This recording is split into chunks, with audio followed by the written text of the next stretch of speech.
Yeah, back to the guy just a bit later. So then, predictably and understandably, a lot of focus on Syria at the G20 over the last 2 days. The latest from Syria then tonight. Government forces are battling al-Qaeda-linked rebels who attacked a Christian village earlier this week.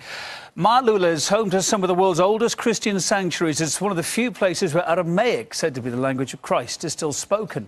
Rebels have now been forced out there, but fierce clashes continue. Maria Fanoshina reports from Damascus. We tried to get to Maaloula village shortly after we heard that the clashes erupted there. It's just 1 hour drive from Damascus, north of the capital. But we were stopped by the army and warned that it could be a one-way ticket because, first of all, the road from Damascus to Maaloula is not safe.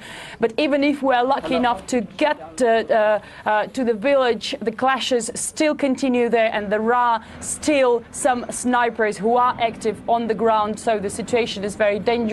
So it's better not to go there, as we were told. We're hearing that the fighting is between the army and the militants, mostly from Jabhat al-Nusra, al-Qaeda affiliated group fighting here in Syria against the regime of Bashar al-Assad, but mostly for their own radical Islam state. And we can see that the tactics were also very similar to those that terrorists all around the world use.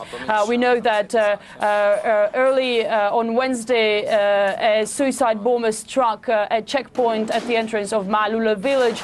And after a car exploded at the checkpoint, the militants of Jabhat al-Nusra stormed in. And we have online video, and I hope you can see it right now, showing rebels entering the city, and residents have been telling media that the same day the militants managed to take over a mountaintop Safir hotel, and they've been firing from that strategic point. What we know is that Maaloula village is a very special place, not only speaking in terms of Syrian reality, but internationally speaking. It is home to an Orthodox shrine, a 4th century Catholic church, and dozens of mosques where residents, local residents in the shops and during their daily life, they speak Aramaic, the language that Jesus Christ believed to speak. So, of course, the whole Christian community, not only here in Syria but all over the world, was shaken, and RT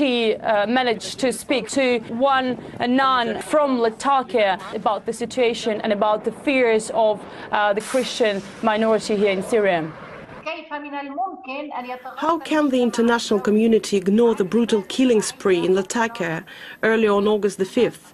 An attack that affected 500 people, including children, women and older people. In the village of Ostreba, they massacred all the residents and burned down their houses. 12 Alawite villages were subjected to this horrendous attack. It was a true slaughterhouse. People were mutilated and beheaded.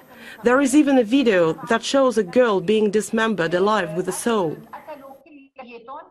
Well, it's worth to mention that Maaloula has very troubled neighbors. Another village of Yabrud, center of smuggling here in Syria, is just 20 minutes drive from Maaloula. Homs, the city known as the epicenter of the clashes, 100 kilometers away from Maaloula. This village was the only one not